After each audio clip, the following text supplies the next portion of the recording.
गणेश जी विघ्नहर्ता व शीघ्र प्रसन्न होने वाले देवता हैं। अगर कोई सच्चे मन से गणेश जी की वंदना करता है तो वे प्रसन्न होकर आशीर्वाद जरूर देते हैं। लेकिन कभी तो भक्त भी भगवान को असमंजस में डाल देते हैं। पूजा पाठ व भक्ति का जो वरदान मांगते हैं वह निराला होता है। काफ़ी समय पहले की बात है। एक गांव में एक अंधी बुढ़िया रहती थी।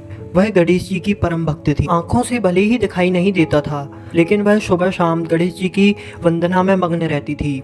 नित्य गणेश जी की प्रतिमा के आगे बैठकर उसकी स्तुति जरूर करती थी, भजन गाती थी और समाधि में लीन रहती थी। गणेश जी बुढ़िया की भक्ति से बहुत प्रसन्न हुए। उन्होंने सोचा, यह बुढ़िया नित्य हमारा स्मरण करती है, लेकिन बदले में कभी कुछ नहीं मांगती। आखिर भक्ति का फल तो मिलना ही चाहिए।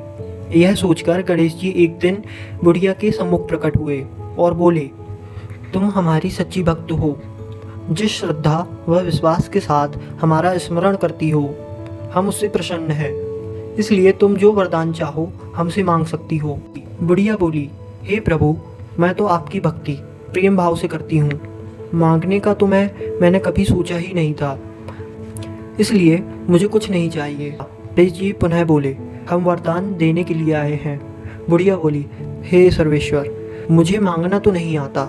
अगर आप कहें तो मैं कल मांग लूँगी। तब तक मैं अपने बेटे और बहू से भी सलाह मशवरा कर लूँगी। गणेश जी कल आने का वादा करके वापस लौट गए।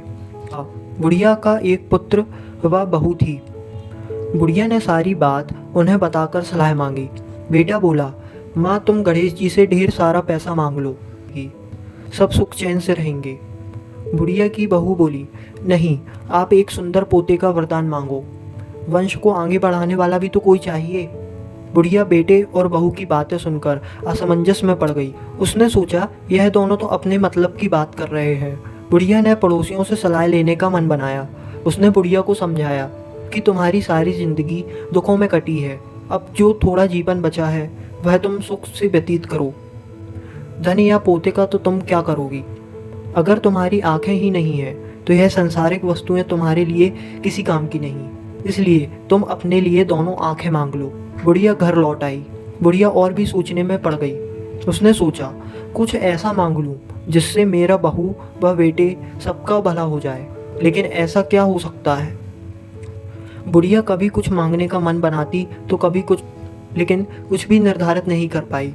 दूसरे दिन गणेश जी पुनः प्रकट हुए और बोले, आप जो भी मांगेंगे वह मेरी कृपा से हो जाएगा।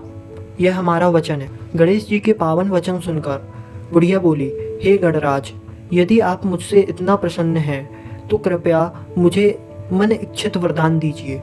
मैं अपने पोते को सोने की गिलास में दूध पीते देखना चाहती हूँ। बुढ़िया की बातें सुनकर गणेश जी उसकी सादगी व सरलता पर मुस्कुरा दिए और बोले, तुमने तो मुझे ठग ही लिया। मैंने तुम्हें एक वरदान मांगने के लिए बोला था, लेकिन तुमने तो एक ही वरदान में सब कुछ मांग लिया।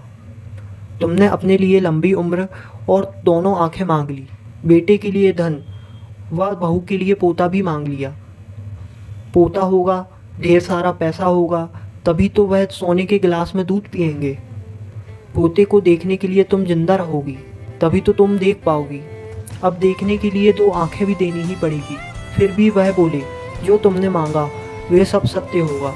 यूँ कहकर गणेश जी अंतर ध्यान हो गए। कुछ समय पाकर गणेश जी की कृपा से बुढ़िया के घर पोता हुआ, बेटे का कारोबार चल पड़ा और बुढ़िया की आंखों की रोशनी वापस लौट आई। बुढ़िया अपने परिवार के साथ सुखपूर्वक जीवन व्यतीत करने लगी।